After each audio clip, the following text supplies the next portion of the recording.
बोकारो के अभिषेक आनंद ने यह साबित कर दिया है कि अगर संकल्प मजबूत हो तो कामयाबी ज़रूर मिलती है।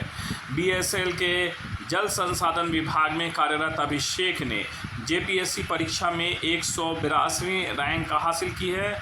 चौफान गांव निवासी अभिषेक ने अपनी प्रारंभिक शिक्षा BISS 11 DC के और फिर बीएसएल के IIT प्रशिक्षण केंद्र से पढ़ाई कर राजकेला स्टील प्लांट में नौकरी शुरू की।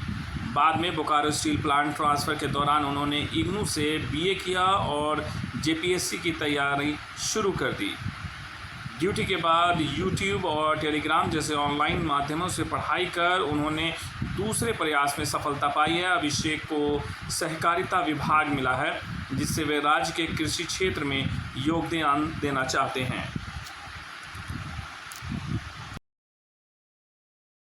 मैंने 10वां और 12वां की पढ़ाई BSL के बोकारो इस्पात सीनियर सेकेंडरी स्कूल 11D से किया।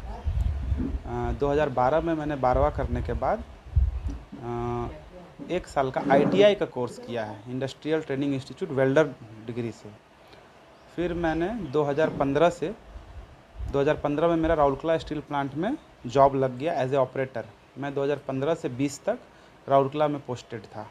उसी दौरान चूँकि इस समय तक मेरा ग्रेजुएशन नहीं था, तो मैंने राउरकेला में ही इग्नू के माध्यम से ग्रेजुएशन कंप्लीट किया, क्योंकि मेरे मन में शुरू से था कि सिविल सर्विस की ओर जाना है। उसी को ध्यान में रखते हुए मैंने पॉलिटिकल साइंस ऑनर्स लिया, ताकि मुझे सिविल सर्विस के क्षेत्र में मुझे वो पढ़ाई का हेल्प मिल सके।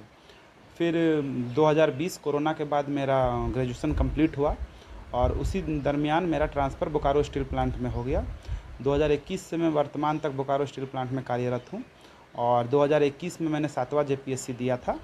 उसमें मुझे मेंस लिखने का मौका मिला, फिर अंतिम चयन नहीं हो पाया। फिर अभी 11वीं से 13वीं जेपीएससी में मैंने अंतिम सफलता प्राप्त की है। कुछ 2-4 दोस्त हैं, जब मैं फ्रस्ट्रेशन में रहा, जब मैं लो फील करता था, तो वो लोग, जब मैं इस पढ़ाई को गिव अप करने के लिए सोचता था, क्योंकि ये सिविल सर्विस एक लंबा सफ़र होता है, 2 साल 3 साल 4 साल का समय लगता है। तो जब मैं गिव अप करने का सोचता था कि अब नहीं कर पाऊँगा, तो उन्होंने मुझे धैर्य बनाए रखा, मुझे आगे बढ़ने के लिए हमेशा प्रेरित करते रहा। तो माता पिता, कुछ दोस्त, मेरे रिलेटिव्स, मेरी वाइफ जो कि 2024 में मेरा इनसे विवाह हुआ है। तो मैं जिस समय मेरा विवाह सेट हुआ था, मेरा शादी, उस समय मेरा एग्ज़ाम सर पे था। तो मैंने इनसे बात किया, इन्होंने समझा और हम लोग एक दूसरे को समझते हुए शादी को 6 महीना तक पोस्टपोन्ड किया इस एग्ज़ाम को देने के लिए। आपकी युवा पीढ़ी को क्या संदेश देना चाहिए?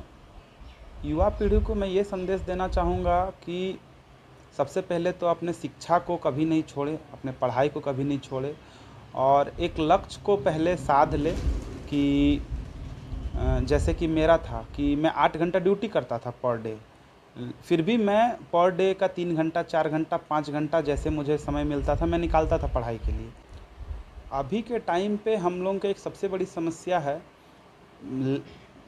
इन्फॉर्मेशन लोड होना। हमारे यूट्यूब में बहुत ज़्यादा इन्फॉर्मेशन है, बट यूट्यूब का वाइसली यूज़ किया जाए। जैसे मैंने कोई कोचिंग कभी यूज़ नहीं किया, ये अलग बात है, मैंने टेस्ट सीरीज़ के लिए यूज़ किया था, बट ऐसे रेगुलर किसी भी कोचिंग में मैंने यूज़ नहीं किया। तो यूट्यूब से कोई पर्टिकुलर सेक्शन मुझे समझ में नहीं आ रहा है। जैसे हिस्ट्री है, हिस्ट्री का कोई एक पर्टिकुलर सेक्शन नहीं समझ में आ रहा है, तो बहुत सारे दिल्ली बेस्ड इंस्टीट्यूट का उसमें लेक्चर्स हैं, उसको यूज़ किया।